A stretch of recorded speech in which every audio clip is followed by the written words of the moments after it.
तर गदारोळ सुरू झाल्यामुळे विधानसभेचं कामकाज जे ते 10 मिनिटांसाठी तहकूब करण्यात आलेलं आहे। बलात्काराचे आरोप ज्यांच्यावरती आहेत अशा आरोपीला मग तो मंत्री असो, माजी मंत्री असो की सर्वसामान्य मनुष्य त्याला तात्काळ अटक झाली पाहिजे अशी मागणी एकीकडे सत्ताधाऱ्यांनी केलेली आहे आणि मंत्र्यांकडून आदित्य ठाकरेंच्या अटकेची मागणीच यावेळेला करण्यात आलेली आहे। आमदारांनी सत्ताधारी आमदारांनी ही सगळी मागणी केलेली आहे आणि त्यानंतर अभूतपूर्व अशा स्वरूपाचा गोंधळ सुरू झाला। लक्षवेधी मांडण्याची सूचनाही करण्यात आली, मात्र तरीही या लक्षवेधी दरम्यानच गोंधळ झाल्यामुळे 10 मिनिटांसाठी आता विधानसभा तहकूब करण्यात आली आहे। बातमी छत्तीसगडमधून समोर येते। दंतेवाड्यात माओवादी आणि पोलिसांमध्ये चकमक झाली आहे। 2 नक्षलवाद्यांचा खात्मा करण्यात आलेला आहे तर एक पोलीस मात्र शहीद झालेला आहे।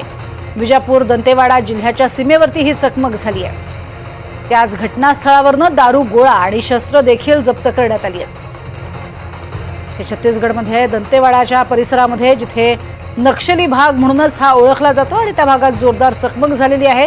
या चकमकीमध्ये 2 नक्षलवाद्यांचा खात्मा झालेला आहे तर एक पोलीस मात्र वीरगतीस प्राप्त झालेले आहेत। विजापूर दंतेवाडा जिल्ह्याच्या सीमेवरती ही चकमक झालेली आहे।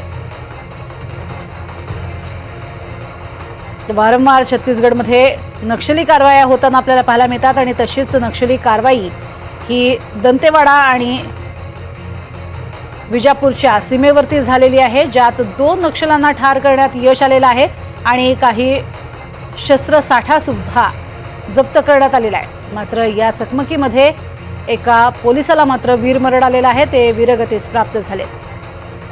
वारंवार या घटना घडत असतात आणि त्यातच आता सध्या आपण बघतोय छत्तीसगडच्या दंतेवाडा इथे घडलेली ही घटना, ज्याच्यामध्ये 2 नक्षलवाद्यांचा खात्मा करण्यात यश आलेलं आहे।